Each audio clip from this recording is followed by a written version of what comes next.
अनिल अंबानींनी देशामध्ये आरकॉम म्हणून एक मोबाईल कंपनी आणली होती। त्यावेळेस त्यांच्या जाहिराती काय होत्या? कर लो दुनिया मुट्ठी में।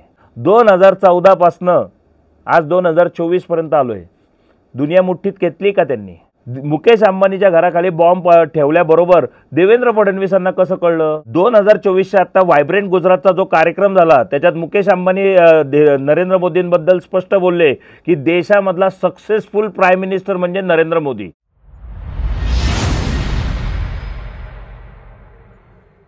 नमस्कार मित्रांनो, लोकसभेच्या निवडणुका सुरू झाल्या आहेत। काही ठिकाणी मतदान झालंय आणि काही ठिकाणी अजून मतदान व्हायचंय आणि महाराष्ट्रामध्ये जे काही गोष्टी आहेत त्या मी सविस्तर मला ज्या मनाला वाटतं त्याप्रमाणे मी बोलतोय। मी कुठल्याही राजकीय पक्षाचा नाही, कुठल्याही राजकीय पक्षाचं मी समर्थन करत नाही आणि तुम्ही कोणाला मतं द्यावी असं माझं बिलकुलही कुठल्याही बाबतीचा माझा पर्सनल स्टँड नाही। तुम्हाला जे योग्य पक्ष वाटेल तुम्ही त्यांना मतं द्या। तुम्हाला ज्याला आवडेल, ज्याला मतं तुम्हाला पटेल त्यांना तुम्ही मतं द्या। माझं कोणाबद्दलही वाईट मत नाही किंवा चांगलंही मत नाही। जे सगळे सारखेच एका माळेचे मणी आहेत, त्यामुळे कोणाबद्दलही काहीही माझं मत नाही आणि दुमतही नाही। आता काही गोष्टी ज्या आहेत गेल्या 10 वर्षांमध्ये विकासाच्या नावाखाली आपल्या देशामध्ये घडवल्या गेल्या त्याच्याबद्दल तर काहीतरी तर चर्चा झाली पाहिजे। देशामधला सगळ्यात जास्त मोठा चोर पक्ष म्हणजे काँग्रेस हे मी स्पष्ट सांगतो। आणि सगळ्यात जर स्वच्छ प्रतिमेचा आणि सभ्य पक्ष जर कुठला असेल तर ते फक्त आणि फक्त भारतीय जनता पार्टी आणि भारतीय जनता पार्टी हे मी छाती ठोकून सांगतो। पण काँग्रेस चोर आहे, भारतीय जनता पार्टी स्वच्छ प्रतिमेची आहे, पण मोदी सरकार महाचोर आहे हे मी स्पष्ट बोलतो। महाचोर आहे आणि माझा राग आणि द्वेष आणि माझं जे काही डोकं सटकलेलं आहे ते पूर्णपणे मोदी सरकारवर सटकलेलं आहे। आणि मोदी सरकारने गंमत अशी आहे ना की भारतीय जनता पार्टीला हायजॅक केलेलं आहे। आता भारतीय जनता पार्टी आणि मोदी सरकार याच्यामधली तफावत जर सांगायची म्हटली तर पुण्यामध्येच बघा, पुण्यामध्ये जे नेते आंदोलन करायला रस्त्यावर उतरतात त्यांना पुण्यामधली मोठी स्थानं दिली जात नाहीत। म्हणजे जेणेकरून की महापौर पद त्यांना मिळणार नाही, स्टँडिंग कमिटी त्या आंदोलन करणाऱ्यांना मिळणार नाही। पण जे स्टँडिंग कमिटीवर बसतात, 4-4 टर्म बसतात, त्यांना ती लोक किंवा महापौर जे होतात ते लोक कधी आंदोलनासाठी रस्त्यावर तुम्हाला जास्त करून दिसणार नाहीत। क्वचित एखाद्या आंदोलनात असतील की ज्याच्यावर त्यांना आहे ना मोदींपर्यंत जर अजेंडा दाखवायचा असेल की मोदीजींना दाखवायचं असेल की मोदीजी तुमच्या मतांवर आम्ही आंदोलन केलं, फक्त तेवढ्याच आंदोलनात ते आंदोलनासाठी उतरतात। नाही तर छोट्या छोट्या गोष्टींसाठी ते लोक आंदोलनासाठी रस्त्यावर उतरत नाहीत। ही वस्तुस्थिती आहे। त्यामुळे कसं आहे की देशामध्ये खूप मोदी सरकार आणि भाजप याच्यात खूप तफावत आहे। भाजप जी आहे ती वाजपेयींच्या विचारांची होती, त्याचा मी कट्टर समर्थकही आहे आणि त्याचा मतदारही आहे आणि मी मतदार होतो आहे आणि राहणार। पण आता थोडासा प्रश्न आहे कारण 10 वर्षांमध्ये ज्या पद्धतीने मोदी सरकारने भाजपला हायजॅक केलं आहे त्यामुळं प्रश्न पडला आहे की बाबा काय करावं। देशाची परिस्थितीबद्दल आता आपल्याला चर्चा सुरुवात करायची गरज आहे कारण की देशामध्ये लोकसभेच्या निवडणुका आहेत की देशाचा पंतप्रधान कोण बनणार याच्याबद्दल आपल्याला बोलायला सुरुवात करायची गरज आहे। तर सगळ्यात मोठा देशामधला भ्रष्ट जर पक्ष कुठला असेल ना तर तो आहे काँग्रेस। खूप मोठा भ्रष्ट पक्ष, एवढा मोठा चोर पक्ष आहे ना की काँग्रेस एवढा मोठा चोर पक्ष असूच शकत नाही। बरं का, अंधभक्तांनो ऐकून घ्या, मी काय म्हणतो ते ऐकून घ्या। देशामधला सगळ्यात मोठा चोर पक्ष काँग्रेस, सगळ्यात भ्रष्ट पक्ष काँग्रेस, बरोबर आहे, सगळ्यात भ्रष्ट पक्ष। पण कसं असतं, माणूस आजारी पडला ना तर तो आजारी कुठल्या गोष्टीमुळे पडला? आजार माणसालाच होतो, पण कुठल्या गोष्टीमुळे आजार झाला हे शोधण्याची पण गरज असते। म्हणजे ज्या गोष्टीमुळे तो आजारी पडला ती गोष्ट त्याला पुढच्या वेळेस टाळता येईल, बरोबर आहे की नाही? आज ती गोष्ट टाळायची म्हटलं तर काँग्रेसला जी भ्रष्टाचाराची कीड लागली तर ती कोणामुळे लागली? कोणी लावली भ्रष्टाचाराची कीड? याच्यावर कधी अंदाज लावला की ते अभ्यास केला का? तर नाही। मी आजपर्यंत माझ्या यूट्यूब चॅनलला मध्यंतरी मी वैचारिक किडावर एक स्पष्टीकरण दिलं होतं की देशामध्ये मोठमोठे कॉर्पोरेट कंपन्या या राजकीय नेत्यांना निवडणुकीसाठी फंड देतात म्हणून सत्तेत बसल्यानंतर हे राजकारणी या उद्योगपतांचे तळवे चाटतात। त्याचं उत्तम उदाहरण इलेक्ट्रॉल बॉन्डची जी यादी बाहेर आली ना हे त्याचं उत्तम उदाहरण आहे। कळलं का? मी पहिले स्टेटमेंट दिलं होतं आणि त्याच्यानंतर पुरावे आज बाहेर आले। मी रस्त्यावरच्या खड्ड्यांवरनं पण जेव्हा आंदोलन करतो ना तो खड्डा दाखवतो। बसेस बंद पडतायत ना तर नुसते स्टेटमेंट नाही देत, बसेस बंद पडलेल्याही मी दाखवल्या आहेत। जी अस्वच्छता आहे ना त्याही मी दाखवत असतो. मी जे पण करतो ना त्याचे पुरावे देतो. त्याची तुम्हाला रिझल्ट आज नाही तर उद्या, भलाही मी आज पुरावा देऊ शकत नसेल पण येणाऱ्या काळात तुम्हाला ते पुरावे पण दिसतील. त्यामुळं काँग्रेसला देशामध्ये भ्रष्टाचारी कोणी बनवलं याचाही पुरावा माझ्याकडे आहे. 2007 साली एक पिक्चर सिनेमा आला होता. त्या सिनेमाचं नाव होतं गुरु. गुरु हा सिनेमा हा धीरूभाई अंबानींवर होता. धीरूभाई अंबानींनी देशाला भ्रष्टाचाराची सगळ्यात मोठी कीड लावली. त्या सिनेमामध्ये तसं स्पष्ट दाखवलंय.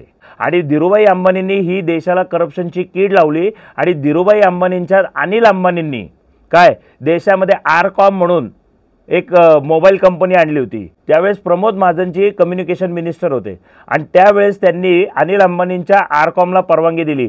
त्यावेळेस त्यांच्या जाहिराती काय होत्या? कर लो दुनिया मुठ्ठी में. 2014 पासनं आज 2024 पर्यंत आलोय. दुनिया मुठ्ठीत घेतली का त्यांनी? आणि दुनिया मुठ्ठीत घेतली ना हे मी तुम्हाला काय त्याचेही पण पुरावे देतो. काँग्रेसला भ्रष्टाचाराची कीड ही पहिले धीरूभाई अंबानींनी लावली आणि आज देशामध्ये काय अवस्था आहे ते मी तुम्हाला सांगतो. 2024च्या आता व्हायब्रंट गुजरातचा जो कार्यक्रम झाला त्याच्यात मुकेश अंबानी नरेंद्र मोदींबद्दल स्पष्ट बोलले की देशामधला सक्सेसफुल प्राईम मिनिस्टर म्हणजे नरेंद्र मोदी. हे असं का बोलले आता त्याचं स्पष्टीकरण देतो. मित्रांनो मला एक सांगा की सचिन तेंडुलकर एक काळी खूप फॉर्मला होता. सचिन तेंडुलकर आउट झाला की अख्खी टीम अक्षरशः ढेपाळून जायची. होत होती की नाही? सचिन तेंडुलकरचा फॉर्म बघून सचिन तेंडुलकरला BCCIने भारतीय टीमचं कॅप्टनही बनवलं. काय झालं? सचिनचा फॉर्म अजून ढेपाळला आणि बऱ्याच मॅचेस त्या पिरियडमध्ये आपण हारलोय. कळलं का? एक माणूस पूर्णपणे मॅच जिंकूच शकत नाही. सचिन एकटाच बॅटिंग करेल, सचिन एकटाच बॉलिंग करेल, सचिन एकटाच कीपिंग करेल आणि सचिन एकटाच फिल्डिंग करेल. अशी मॅच सचिन एकटा खेळू शकतो का? खेळू शकतो? एकटाच सचिन अख्खी मॅच जर जिंकून आणू शकत नाही, एकटा माणूस अख्खं घर चालवू शकत नाही, एकटा माणूस देश कसा चालवतोय? एकटाच माणूस, एकटे नरेंद्र मोदी देश कसा चालवतोय? महाराष्ट्र पण फोडायचा विचार आहे, नंतर बिहारला पण करायचा आहे, नंतर UPला पण तोडायचं आहे, उद्योगपत्यांची सेटिंग पण लावायची आहे. एखाद्या उद्योगपत्याच्या मुलाचं प्री वेडिंग असेल तर त्याला डोमेस्टिक एअरपोर्टला इंटरनॅशनल एअरपोर्ट पण बनवायचं आहे. एवढी एकटी कामं, सगळी कामं बिचारे एकटे मोदी कसे काय करतात? बिचारे एकटे मोदी कसे काय करू शकतात? का करू शकतात माहिती आहे? त्यांच्या मागं मुकेश अंबानींची टीम काम करते. कळलं का? हा स्पष्ट आरोप आहे माझा. कळलं? आणि मुकेश अंबानी असतील किंवा अदानी असतील यांची टीम त्यांच्यासाठी काम करते. ते त्यांचे प्रचारक आहेत. त्यांची टीम म्हणजे कॉर्पोरेट कंपन्या ज्या पद्धतीने काम करतात ना अक्षरशः त्या पद्धतीने आज देश चालवला जातोय. आणि त्याचं त्यांनी नवीन नामकरण केलंय. त्याला म्हणतात मोदी सरकार. हे मोदी सरकार हे भारतीय जनता पार्टी नाही. मोदी सरकार हे मुकेश अंबानींनी बनवलेलं डम्मी सरकार आहे. ज्यांनी भाजपला हायजॅक केलंय आणि देशाच्या सत्तेवर जाऊन बसून ते फक्त स्वतःची कामं करतायत.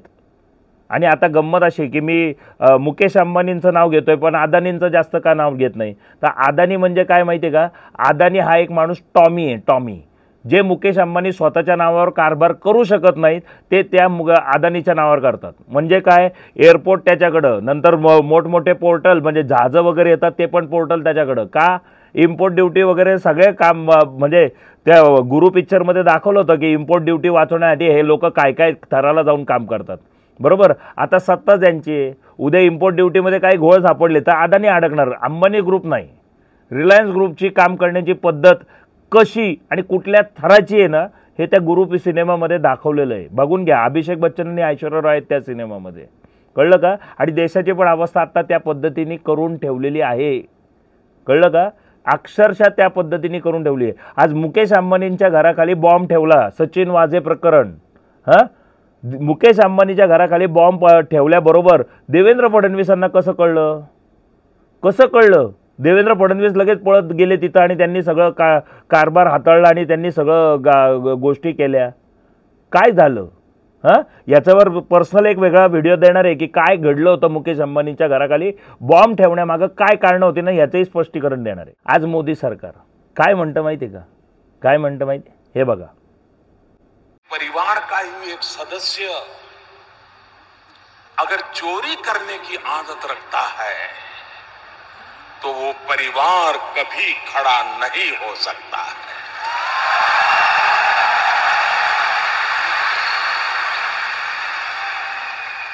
भाइयों बहनों, पूरा परिवार चोरी नहीं करता है।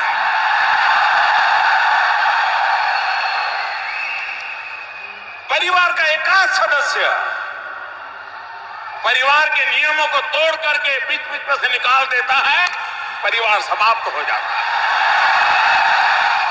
मोदी सरकारचं असं म्हणणं आहे, देशामधली 140 कोटी जनता हा देशाचा त्यांचा परिवार आहे, कळलं?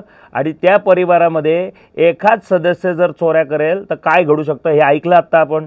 इलेक्ट्रोल बॉन्डच्या माध्यमातून काय केलं मोदीजींनी, काय केलं मोदीजींनी? त्याला चोऱ्या नाही मानाव्यात? चोऱ्या मानू नयेत? आणि का मानू नयेत? का मानू नयेत मला सांगा ना. मोदीजींनी याचं स्पष्टीकरण द्यावं ना. खाऊंगा ना खाने दूंगा म्हटले होते ना तुम्ही. मग इलेक्ट्रोल बॉन्ड काय प्रकार होता? काय प्रकार होता? काय चाललं होतं देशामध्ये? काँग्रेस तर भ्रष्टच होती, काँग्रेस नालायकच होती, काँग्रेस चोरच होती. तुम्ही तर सज्जन होतात ना. आज तुम्ही असं म्हणताय की मी इलेक्ट्रोल बॉन्ड आणल्या कारणाने स्पष्ट दिसलं तरी की कोणी कोणी आम्हाला पैसे दिले आणि कोणी कोणी काय काय केलं. तुम्ही फक्त व्हाईट पोशाखमध्ये भ्रष्टाचार आणला, भ्रष्टाचार केला नाही असं नाही, फक्त तो व्हाईटमध्ये केला, बरोबर आहे. आणि कॅशमध्ये किती केला तो कोणाला दिसतंय? कोणाला दिसतंय? बरोबर आहे की नाही? नोटबंदीनंतर काय तुमचं आता सगळे जे प्रकरण आता इलेक्ट्रोल बॉन्डची आली ती 2019च्या नंतरचं सगळं प्रकरण बाहेर आलं आहे. 2016मध्ये तुम्ही ज्यावेळेस नोटबंदी केली, काय केलं मोदीजी तुम्ही? जे कोणी काँग्रेसमधले नेत्यांकडे कॅश होते ना, काय ज्यांच्याकडे कॅश होती त्यांची करन्सी तुम्ही चेंज करून दिली आणि त्यांना ब्लॅकमेल करून त्यांना स्वतःच्या पक्षात आणलं, कळलं का? नाही तर काँग्रेसचे नेते तुमच्या पक्षात का आले? का आले मोदीजी? जरा स्पष्टीकरण द्या ना. चोर होते ना काँग्रेस, काँग्रेसच्या पक्षामधले सगळे राजकीय नेते चोर होते. मग ती लोक तुमच्या पक्षात का येत आहेत? त्या चोरांना तुम्ही एकत्र का आणतायत? का ते चोर आहेत आणि तुम्ही अलीबाबा आहे? तुम्ही ते चोर आहेत आणि तुम्ही अलीबाबा आहे. त्यांच्या उरावर बसून तुम्ही त्यांच्या टाळूवरचं लोणी खाताय का मोदीजी?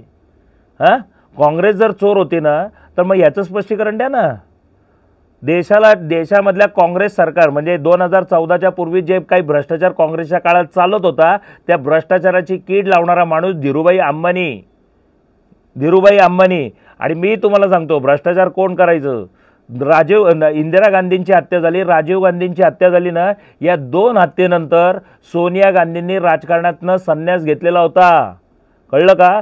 त्या व्यक्तीला राजकारणाशी काही घेणं देणं नाही. आता मी हे बोलायला लागलो ना स्पष्टीकरण तर परत अंधभक्त सुरू होतील. म्हणजे हा काँग्रेस हे भोसाड्यात गेलं, ते काँग्रेस भोसाड्यात गेली.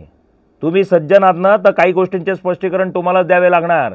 सोनिया गांधी आणि राहुल गांधी यांना राजकारणाचं त्यावेळेस ओ की ठो कळायचं नाही. सोनिया गांधी आणि राहुल गांधीच्या खांद्यावर बंदूक ठेवून ज्यांनी स्वतःच्या भ्रष्टाचाराच्या भाकऱ्या भाजल्या, काय ते सगळे चोर नेते आज भारतीय जनता पार्टीमध्ये आहेत. का उडवून घेतलं त्यांना का उडवून घेतलं? काय गरज होती? चोर होती तर त्यांच्यावर कारवाया का नाही केल्या? तुम्ही जर त्यांच्यावर कारवाई केल्या असता तर अभिमान वाटला असता. अरविंद केजरीवालला जेलमध्ये टाकला ना, अजित पवार का नाही गेला जेलमध्ये? अशोक चव्हाण का नाही गेले जेलमध्ये? का चक्की पिसणार होता ना अजित पवार? छगन भुजबळांचं काय झालं? फक्त ते तुमच्या पक्षात आलं की सगळं मिटलं का? सगळं मिटलं का? आता तुम्ही म्हणताय की अजून आम्ही त्यांच्या फाईल पूर्णपणे क्लोज नाही केल्या. करणार पण नाही ना, कारण की त्या फाईल क्लोज झाल्या तर परत स्वग्रही गेले म्हणजे, बरोबर आहे की नाही? त्यामुळे तुम्ही ते तसंच धरून ठेवणार. म्हणून तर ते आज अजित पवार त्यांच्याच स्वतःच्या घराच्या विरोधात बारामतीमध्ये लढत आहेत ना, बरोबर आहे की नाही? त्यांना त्यांच्या फाईल क्लिअर करायच्या असतील ना तर स्वतःच्या फॅमिलीच्या विरोधात पण जावं लागणार हो त्यांना, बरोबर आहे की नाही? तुम्ही लोक एक नंबरचे नालायक नाही रे. तुम्हाला काय बोलावं ना, तुमच्या शिव्या कमी पडतील एवढ्या घाणेड्या लायकीच्या आणि घाणेड्या भिकारचोट लायकीचे आहेत तुम्ही लोक, कळलं का? तुम्ही ज्या पद्धतीने देशाचं राजकारण केलं, लोकांची घरं फोडली, लोकांची बर्बादी केली ना, अरे तुम्ही कोणाचे नाहीत. तुम्हाला फक्त याचे पैसा नोटा, बरोबर है? सेना का जवान जितना साहस नहीं करता है ना, उससे ज़्यादा बड़ा साहस व्यापारी रखता है. तुम्ही व्यापारी सोचेत, तुम्हाला फक्त पैसे पाहिजेत, पैसा आणि फक्त पैसा, कळलं का? आज तुम्ही दुसऱ्या पक्षांकडे अजिबात 1 रुपया ठेवला नाही, बरोबर आहे? त्यांची जाहिरात करण्यासाठी आज लोकसभेच्या निवडणुका आलेल्या आहेत. एकाही पक्षाची जाहिरात बाजारात दिसत नाही आणि तुमच्या जाहिरातीत लोकसभेच्या निवडणुका लागायच्या आधीपासूनच प्रचार चालू आहे. सगळीकडे होल्डिंग लावलेले आहेत, पण त्याच्यावर आचारसंहिता काम पण नाही करणार, कारण की निवडणूक आयोग पण भ्रष्टाचार. हां, आणि देशामध्ये सगळ्यात जास्त करून भ्रष्टाचार का वाढला ना त्याचा एक मुद्दा देतो, कळलं का, त्याचं स्पष्टीकरण देतो जनतेला. आज मी सगळे गोष्टींचे खुलासे करणार. हां, देशामध्ये भ्रष्टाचार का चालतो, सर्वसामान्य माणसाला नोकरी लागली, धंदा वाढला, त्याच्या अकाउंटला 4 पैसे आले की सरकार त्याच्याकडे इन्कम टॅक्स मागतं. ज्यावेळेस त्याची नोकरी जाते, ज्यावेळेस त्याचा धंदा बुडतो, सरकार त्याला विचारतं का जगतोयस का मरतोयस. सरकार आर्थिक अडचणीत आलेल्या माणसाला समाजाही वाळीत टाकतो, कळलं का. थू येत्या त्या सरकारवर आणि थू येत्या समाजावर. सर्वसामान्य नागरिक आपल्या नोकरी कामधंद्या व्यतिरिक्त थोडेफार पैसे वर कमाईतनं कमवतो. का कमवतो, कारण ज्या दिवशी तो अडचणीत येतो ना त्यावेळेस सर्वाईव्ह करण्यासाठी ना त्याच्या मागे देशाचं सरकार असतं ना समाज असतो, म्हणून तो थोडेफार पैसे वर कमाईमधनं कमवत असतो, कळलं का.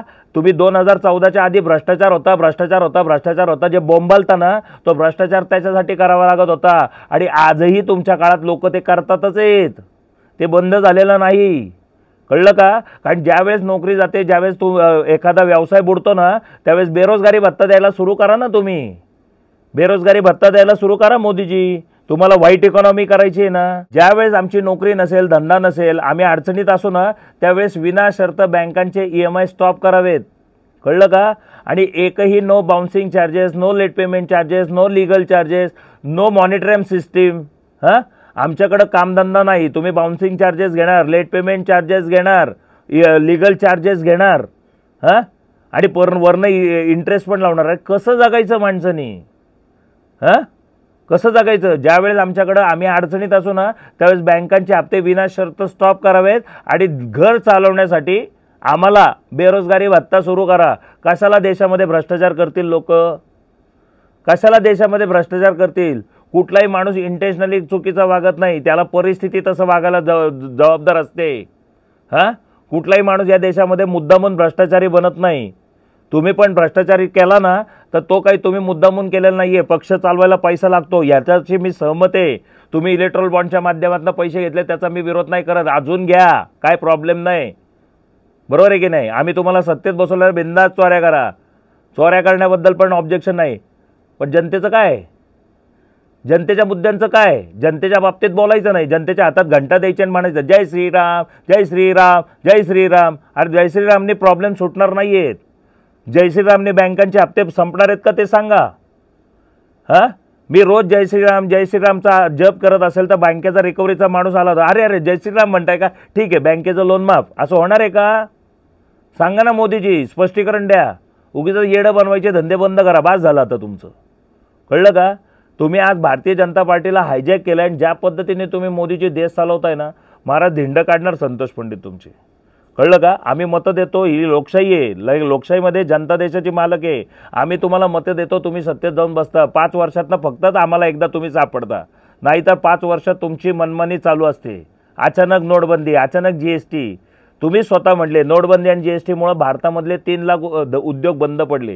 तुमचं स्वतःचं स्टेटमेंट आहे. जे उद्योग बंद पडले त्या उद्योगांवर जे डिपेंडंट लोक होते, त्या उद्योगांमध्ये काम करणारे लोक होते, ते बेरोजगार झाले. त्याच्या रिडेव्हलपमेंटसाठी काय केलं सांगू. 80 कोटी जनतेला तुम्ही खायला घालताय, जनतेला भिकेला लावायचं आणि नंतर जनते भिकेला लागलाय म्हणून त्यांना खायला घालायचं, त्याचंही श्रेय घ्यायचं. अरे कुठल्या जातीचे रे तुम्ही. हां, लाज वाटते तुमच्यावर. 2014च्या आधी देशाची लोकसंख्या पाहता लोकांना स्वजीवावर स्वाभिमानाने आत्मनिर्भरतेने जगता यावं म्हणून परदेशातले उद्योगधंदे भारतात आणले जायचे. वेगवेगळे अनेक उद्योग आणून लोकांना रोजगार मिळवून दिला जायचा आणि स्वाभिमानाने त्यांना जगवण्यासाठी स्थान केलं जायचं. काँग्रेसच्या काळात स्वाभिमानी होती लोक. आज 80 कोटी जनतेला तुम्ही आयतं खायला घालून तुम्ही त्यांना गुलाम बनवलंय तुमचं. आज परदेशी कंपन्या ज्या देशामध्ये यायच्या त्या इथं उद्योग करायच्या, त्यांच्यासाठी प्लॅटफॉर्म बनवले जायचे आणि ते सगळी लोकांना रोजगार मिळवून दिला जायचा. आज देशामधल्या सगळ्या परदेशी कंपन्यांना तुमच्या नीतीने सगळ्या कंपन्या देशामधनं खदेडण्यात आल्या आहेत, पळवून लावण्यात आल्या आहेत आणि देशातल्या उरलेल्या ज्या कंपन्या आहेत ना त्या सगळ्या राज्यांमधनं फक्त गुजरातला नेल्या जात आहेत. कळलं का. तुम्ही फक्त गुजरातला नेल्या जात आहेत. मोदीजी तुम्ही आहे ना, तुम्ही एक अतिशय खुनशी व्यक्तिमत्व आहात. तुम्हाला आजही बाबरबद्दल राग आहे, कळलं का? तुम्हाला आजही पंडित जवाहरलाल नेहरूंबद्दल राग आहे, तुम्हाला आजही काँग्रेसबद्दल राग आहे. तुम्हाला कुठलाही विषय विचारला की काँग्रेस काँग्रेस काँग्रेस बोंबलारत बसतात आणि तुमचा मोठा फोटो लावून निवडून आलेले आहेत ना, मागणं फक्त करत बसतात, मोदी मोदी मोदी मोदी. आम्ही फक्त त्या खासदारांना तुमच्या मागणं मोदी मोदी बोंब मारण्यासाठी निवडून द्यायचं का, त्याचं स्पष्टीकरण मोदींनी द्यावं. फक्त तुमचा फोटो लावून निवडून आलेत म्हणून त्यांनी तुमच्या समोर बोलायचं नाही आणि फक्त तुमच्या मागणं फक्त तुमची पाठ थोपटत मोदी मोदी बॉम्ब मारायचं, याच्या व्यतिरिक्त काही करायचं नाही. सगळ्या गोष्टीला जबाबदार नेहरू आणि काँग्रेसच होती. तुम्ही काय करणार? गोट्या घालणार का? तुम्ही गोट्या घालणार? याच्यासाठी निवडून देतो आम्ही तुम्हाला? अरे नालायक होती ना काँग्रेस, हरामखोर होती काँग्रेस. तुम्ही सज्जन आहेत ना. काय चाललंय देशात? सगळे उद्योग गुजरातमध्ये, आलेला परदेशी पाहुणा पण गुजरातमध्ये का? आणि मी मगाशी म्हटलं तसं तुम्ही प्रत्येकाशी खुन्नस ठेवता, तुम्ही बाबरशी खुन्नस ठेवता, पंडित नेहरूंशी खुन्नस ठेवता, काँग्रेसशी खुन्नस ठेवता. तुमची महाराष्ट्राबरोबर पण खुन्नस आहे. महाराष्ट्राबरोबर खुन्नस काय माहिती आहे? तुम्ही जेव्हा गुजरातचे मुख्यमंत्री होतात त्यावेळेस तुम्हाला जळजळ असायची की सगळे उद्योग महाराष्ट्रात जातात, गुजरातमध्ये जात नाहीत. आणि गुजरातमध्ये उद्योग का येत नव्हते? कारण की गुजरातमध्ये लेबर शॉर्टेज होता. देशामध्ये सर्वात जास्त उद्योगधंदे हे महाराष्ट्रात होते. महाराष्ट्रात सक्षम उपजीविका मिळत असल्याकारणाने प्रत्येक राज्यांमधनं लोक उपजीविकेसाठी लोंडेच्या लोंडे महाराष्ट्रात येत होते. महाराष्ट्रात सक्षम उपजीविका मिळत असल्याकारणाने महाराष्ट्र सोडून ते दुसऱ्या राज्यांमध्ये जायला तयार नव्हते. दुसऱ्या राज्यांमध्ये लेबर शॉर्टेजमुळे दुसऱ्या राज्यांमध्ये उद्योगधंदे टिकत नव्हते. ही गोष्ट मोदीजी तुम्हाला माहिती होती. तुम्ही कोणाला काय केलं महाराष्ट्रात? 2014 साली तुम्हाला फेवर करणारे राज ठाकरे, 2019ला विरोध करणारे राज ठाकरे आणि 2024 मध्ये 6 लाख उद्योगपती देश सोडून पळून गेलेले असताना सुद्धा विनाशर्त पाठिंबा देणारे राज ठाकरे. तुम्ही त्यांच्या कानात फुंकणी मारली आणि काय सांगितलं की मराठी पोरांना जर जॉब मिळवायचे असतील तर यूपी बिहारी. बरोबर आहे की नाही? आता ह्या गोष्टी बाहेर तर येणार नाहीत. महाराष्ट्रातनं यूपी बिहारच्यांच्या विरोधात आंदोलन राज ठाकरेंनी केलं. महाराष्ट्रातनं पळून गेलेले यूपी बिहारी हे गुजरातमध्ये आश्रयास गेले. म्हणून मोदीजी यूपी बिहारच्यांनी तुम्हाला देशाचं पंतप्रधान बनवलं की मोदीजींनीच आम्हाला साथ दिली, मोदीजींनीच आम्हाला सांभाळलं. आणि त्यानंतर महाराष्ट्रातला लेबर शॉर्टेजमुळं इथल्या कंपन्यांना अडचणी निर्माण झाल्या. मग हळूहळू महाराष्ट्रातले उद्योगधंदे तुम्ही गुजरातला नेताय.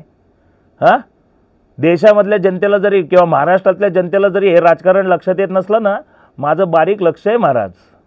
जनतेला उगीच येडं बनवायचं, जय श्रीराम जय श्रीराम जय श्रीराम. आम्ही पण रामाचे भक्त आहेत, हिंदू आहेत, आम्ही अभिमान आहे. पण या असल्या फालतूगिरी नाही करत आम्ही. राम नाम जपनावर पराया माल आपला, तो धंदा नाही आपला. आपला खुल्लेआम धंदा आहे. कळलं का? जगा आणि जगू द्यात. आम्ही कधी कोणाला मारत नाही. स्वतःला त्रास करून घेतो, स्वतःला 4 कानपडीत मारून घेईन चुकलं तर. आणि समोरच्याचं जरी चुकलं असेल ना तर पश्चाताप म्हणून स्वतःला मारून घेणारा माणूस आहे. महात्मा गांधी म्हणायचे, या गालावर कोणी मारलं तर तो गाल पुढं करा. मी त्यांचं मॉडेल अपडेट केलंय. मी समोरच्याला मारत नाही. समोरचा चुकला तरी आपण त्याला समजून सांगू शकत नाही म्हणून पश्चातापमध्ये मी स्वतःला मारून घेतो. व्हिडिओत माझे बघून घ्या. काय तुम्हाला बोलावं आणि काय तुम्हाला समजून सांगावं, लाज वाटायला लागली रे तुमची. कुठल्या थराला जाऊन तुम्ही राजकारण करता? कुठल्या थराला ह्या देशाला नेऊन ठेवलंय? तुम्ही म्हणत होते तुमचा ते फडणवीस कुठं नेऊन ठेवलाय महाराष्ट्र माझा. अरे कुठं नेऊन ठेवलाय भारत माझा? आज हा प्रश्न विचारतोय मोदीजी तुम्हाला. या त्या फक्त स्टेजवर येऊन भुकून जाऊ नका. समोरासमोर लाईव्ह चर्चेला या. जनतेच्या प्रश्नांवर आपण डिस्कशन करू. 2014 साली तुम्ही निवडून आलात त्यावेळेस तुम्ही म्हटलं होतं जनतेकडे काही प्रश्न असतील तर जनतेने ते मांडावेत. माझी एक मेल होती तुम्हाला पाठवली. मेल तर 5-6 पाठवल्या होत्या, पण एक मेलचा प्रश्नाचं उत्तर द्या. सर्वसामान्य नागरिकाचं समजा लायसन एक्सपायर झालं आणि समजा त्याचा अपघात झाला, त्या अपघाताला इन्शुरन्सकडनं इन्शुरन्स क्लेम मिळेल का? नाही मिळत, कारण की तुमचे पेपर कंप्लीट नाही आहेत. बरोबर आहे? 100% इन्शुरन्स कंपनीचा फायदा. मी तुम्हाला मेल पाठवली होती, कायदा बनवा की जर पेपर कंप्लीट नसेल तर इन्शुरन्स कंपनीने 70% तरी क्लेम द्यावा आणि 30% पेपर कंप्लीट नाही म्हणून 30% क्लेम कट करावा आणि जे 30% क्लेम कट होईल तो भारत सरकारला द्यावा. बरोबर आहे? देशाचं भलं फक्त करायचं जबाबदारी फक्त जनतेचीच आहे का? कॉर्पोरेट कंपन्यांची नाही. हा नियम काँग्रेसनेच केला. अपेक्षा होती तुम्ही बदलाल, पण 10 वर्षात ते काही बदललं नाही. जनतेच्या फेवरचे कुठलेच कायदे झाले नाही. तुमच्या मॅनिफेस्टोमध्ये आणि सगळ्या विकास कामांमध्ये सगळ्यात पहिला अजेंडा असतो देशामधले सगळे रोड आम्ही मोठे मोठे बनवले. रोड बनवले, तुम्ही फक्त हायवे बांधले. हायवे बांधले. तुमच्या विकास बाराखडीमध्ये सगळ्यात पहिला विकास म्हणजे देशामधले हायवे आम्ही बांधले. हायवे बांधले ना तर साहेब त्याला विकास कसा मानावा? जर तो देशाचा विकास असेल ना तर जनतेच्या टॅक्सेसमधनं तुम्ही तो विकास केलेला असेल, मग टोल का लावता? त्या हायवेवर टोल का लावता? ते टोल लावतात याचा अर्थ तो तुमचा धंदा आहे, तुम्ही ते धंदे उभे करून देता. कळलं का? आणि ज्यांना ते रोड बांधण्याचे कॉन्ट्रॅक्ट दिले जातात ना त्यांच्याकडनं पण इलेक्ट्रोल बॉन्डच्या माध्यमातून तुम्ही पैसे उकळणी करता. कळलं का? तुम्ही त्यांच्याकडनं पैसे घेता म्हणून त्यांना कॉन्ट्रॅक्ट देता. हा सगळा धंदा आहे. आणि एकदा रोड बांधून झाला की तो टोल उभा राहिला तर ते टोलचं कॉन्ट्रॅक्टही तुमच्या राजकीय नेत्यांच्या नातेवाईकांना किंवा मित्रांनाच मिळतं. आणि मित्र पण तेच असतात की जे तुमचे चाटुकार असतात. सर्वसामान्य नागरिकांना तर ते कॉन्ट्रॅक्ट कधीच मिळत नाहीत. मग तो टोलचा धंदा आहे तो, त्याला विकास का मानायचा जनतेने? हां, सर्वसामान्य नागरिकांना जर कुठल्या रस्त्याची गरज आहे ना तर रोज दैनंदिन जीवनामध्ये शहरांमधले रस्ते असतील, गावांमधले रस्ते असतील, वाड्यांमधले रस्ते असतील, वस्त्यांमधले रस्ते असतील ना, ते दैनंदिन जीवनांमध्ये जनतेला कामाला येतात. त्या रस्त्यांची अवस्था काय आहे? त्या रस्त्यांची अवस्था काय आहे? त्या रस्त्यांवरनं रोज माणसं कोणी खड्ड्यात जाऊन पडून मरतंय, कोणाचे ॲक्सिडेंट होत आहेत, गाड्यांचे नुकसान होत आहेत. त्याची जबाबदारी कोणाची? हु इज रिस्पॉन्सिबल? हां, जिम्मेवारी जिम्मेवारी जिम्मेवारी बोंब मारायचे ना. कुठं गेली जिम्मेवारी? आता काय प्रत्येक वेळेस वेगळा. 2014मध्ये काय की विकास विकास विकास, 2019मध्ये काय जिम्मेवारी जिम्मेवारी जिम्मेवारी, आणि आता काय तर गॅरंटी गॅरंटी गॅरंटी. नुसती धतुरी द्यायची. हां, नुसती धतुरी द्यायची, गाजरं द्यायची चुना लावून, घ्या बॉम्ब मारत बसा, है ना. Guarantee guarantee guarantee. मूर्ख आहे का? किती वर्ष मूर्ख बनणार तुम्ही? हां, काय गोष्टीसाठी आम्ही निवडून दिलं होतं? अरे अपेक्षा होती तुमच्याकडनं. काँग्रेस चोरच होती, तुमच्याकडनं अपेक्षा होती. ते काँग्रेस भलाही चोऱ्या करत होती पण सबसिडीच्या माध्यमातून सर्वसामान्य छोट्या नागरिकाला जगण्यासारखी परिस्थिती तर देत होती. गॅस कितीला होता? 2014मध्ये तुम्ही सत्तेत आला त्यावेळेस गॅसची किंमत काय होती आणि आज गॅस कितीला मिळतोय?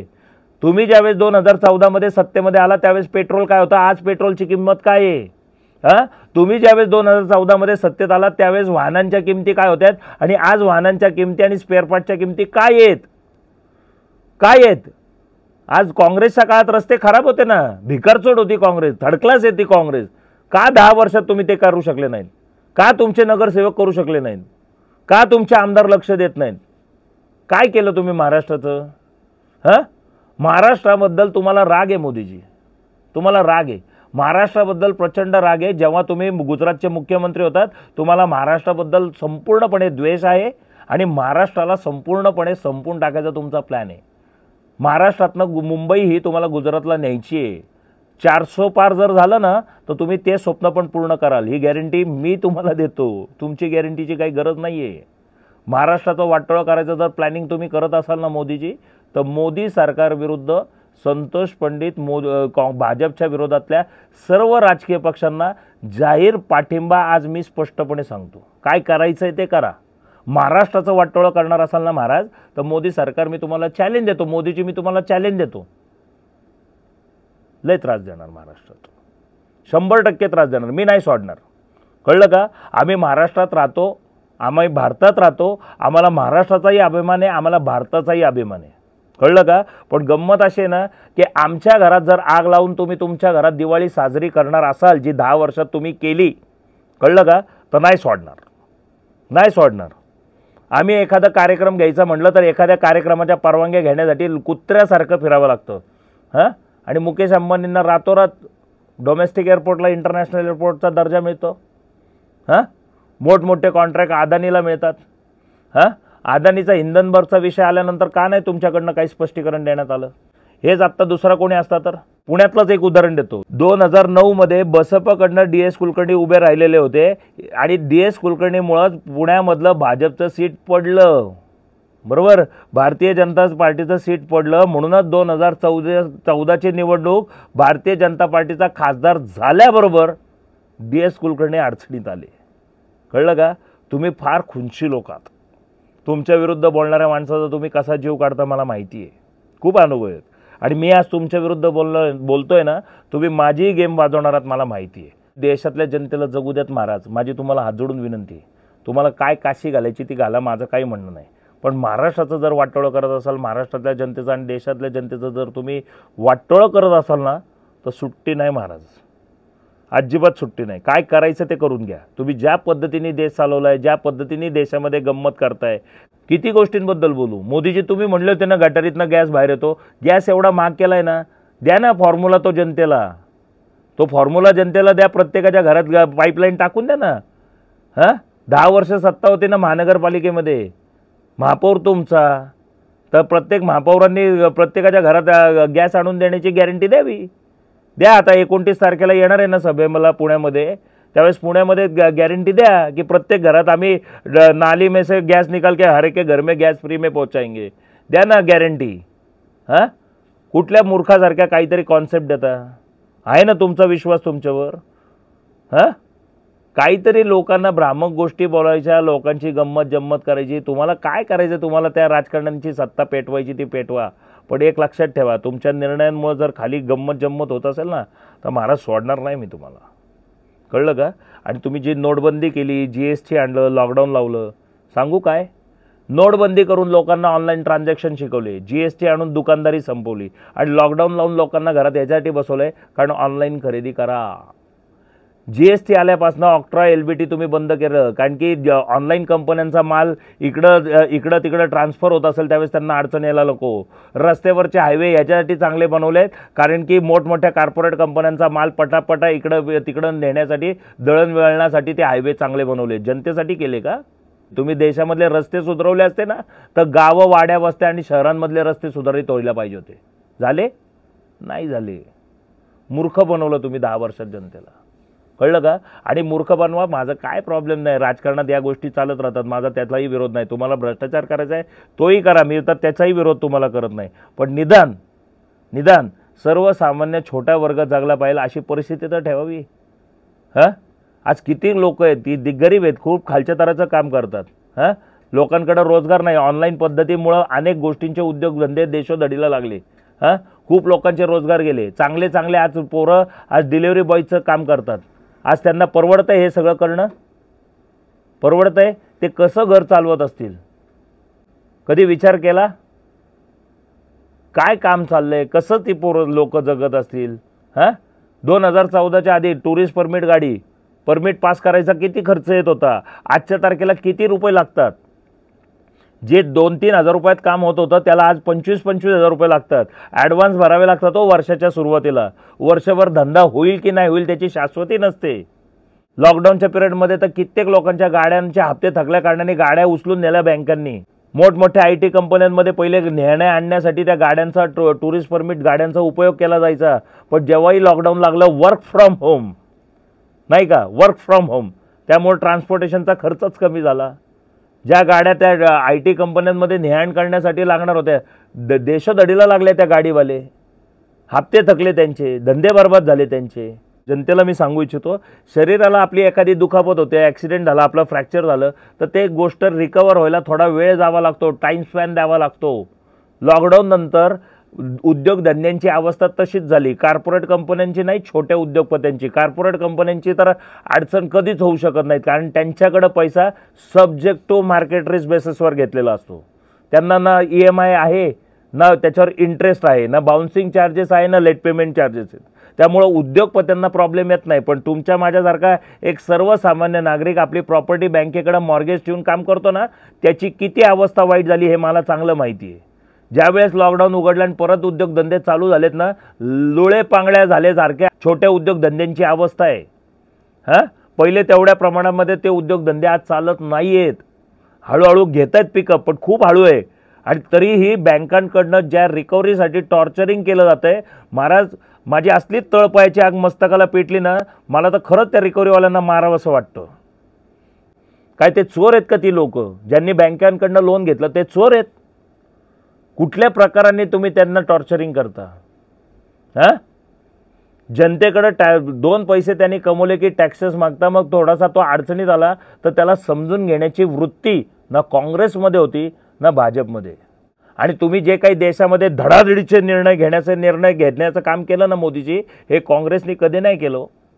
काँग्रेसने असे धडाडीचे निर्णय घेतले नाहीत कारण की काँग्रेसला माहिती होतं की असे निर्णय घेतल्यानंतर जनतेमधले जे काही प्रॉब्लेम्स आहेत ते होरपळतील. कळलं का? जनता होरपळून निघेल. आणि त्याच गोष्टीमुळे काँग्रेस ते निर्णय घेत नव्हते. पण तुम्हाला मी किती ठाम निर्णय घेण्याची माझी प्रवृत्ती आहे, हे सरकार किती पॉश काम करत आहे, हा दिखावा करण्यासाठी तुम्ही धडाडीचे निर्णय घेतले. पण त्या धडाडीच्या निर्णयामुळं देश अक्षरशः देशोधडीला लागला. कळलं का? ते आमच्या महाराष्ट्रातले राजसाहेब ठाकरे ते स्पष्ट म्हणले होते, नोटबंदी फसली तर देश देशोधडीला लागेल. लागला, देश देशोधडीला लागला. पण त्यांचे काही पर्सनल प्रॉब्लेम्स असतील म्हणून आज ते विनाशर्त तुम्हाला पाठिंबा देत आहेत.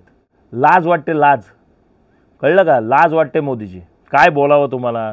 हां, कुठल्या थराला राजकारण नेलं आहे? आज ज्या काँग्रेसमधल्या नेत्यांना तुम्ही हायजॅक करून आणताय, हायजॅकच म्हणेन, ब्लॅकमेल करता तुम्ही त्यांना. नोटबंदी केली त्यावेळेस तुम्हाला काँग्रेसमधले जे नेत्यांकडे जे पैसे होते ना, त्यांची करन्सी तुम्ही बदलून दिली आणि त्यांना ब्लॅकमेल करून तुम्ही तुमच्या पक्षामध्ये आणलं. काय कारण होतं म्हणून काँग्रेसमधले नेते तुमच्या पक्षांमध्ये आले? काय एवढं तुम्ही दिवे लावले होते? नोटबंदी करून काय दिवे लागले? किती ब्लॅक मनी तुम्हाला सापडला? किती ब्लॅक मनी सापडला? GST आल्यानंतर खूप हे झालं ना, काय देशाचा विकास झाला? 100 स्मार्ट सिटीचं काय झालं? हां, मेट्रो बांधली म्हणजे झालं, सगळं झालं. हां, आणि तुमची एक गोष्ट सांगतो, तुमच्या भारतीय जनता पार्टीची ही सवय आता भारतीय जनता पार्टी दुसरा काम करत असेल ना तर त्याच्यात अडचणी निर्माण करायच्या. जसं उद्धव ठाकरे सत्ता चालवत होते त्यावेळेस फडणवीस हे असं चाललंय, तसं चाललंय. आज उद्धव ठाकरे करतात का? तसं नाही करत. बरोबर आहे. दुसऱ्यात बोटं घालण्याची वृत्ती दुसऱ्या कुठल्याही पक्षाची नाही, ती फक्त भारतीय जनता पार्टीमध्ये. काँग्रेसची सत्ता होती त्यावेळेस आपण गणपती उत्सव साजरा करायचो ना, तर हे जे भारतीय जनता पार्टीशी संबंधित असलेले जी काही समाज प्रवृत्ती आहे ना, ते काय करायचे माहिती आहे का? ध्वनी प्रदूषणाविरुद्ध आहे ना सुप्रीम कोर्टात जाऊन याचिका दाखल करायची आणि त्यामुळं सुप्रीम कोर्ट ध्वनी प्रदूषणाअंतर्गत त्याच्यावर बंदी आणायचे. बरोबर आहे. आणि आज त्याच जमातीचा सत्तेमध्ये सरकार बसल्या कारणाने ध्वनी प्रदूषणाचा त्या जमातीला, त्या जातीला बिलकुल त्रास होत नाही. कळलं का? तुम्हाला असं वाटतं ना मोदीजी आले, हिंदुत्व आलो, आता कसं आम्हाला कुठल्याच गोष्टीला असं बंधन नाही. बंधन काही नाही महाराज. काँग्रेसचं सरकार असताना याच भारतीय जनता पार्टीशी संबंधित असलेला समाज हा आपल्याला वेटीस धरण्यासाठी एक प्रकार करायचा. कळलं का? जे आता बोलत नाहीत, दुसऱ्यावर आरोप करायचे आणि एकदा स्वतः जाऊन बसल्यानंतर सगळं काही योग्य चाललंय दाखवायचं. आपण सत्तेत नसलं ना की दुसऱ्यात बोटं घालायची प्रवृत्ती या भारतीय जनता पार्टीच्या लोकांची. स्पष्ट आरोप करतो. हे सत्तेत नसले ना की ही लोक सगळ्यात जास्त त्रास देतात. चुकून माकून आता मोदी सरकार गेलं ना तरी ही लोक त्रास देणार आहेत आणि ही देशाला सगळ्यात मोठी लागलेली कीड आहे, हे मी आज स्पष्ट जाहीरपणे सांगतो. उद्या परवामध्ये अजूनही काही स्पष्टीकरणाचे व्हिडिओ बनवणार आहे. त्यामुळे माझी ही जी काही व्हिडिओची शृंखला चालू आहे ती तुम्ही बघत राहावी अशी मी जनतेला हात जोडून विनंती करतो आणि मी आत्ता इथे थांबतो. नमस्कार.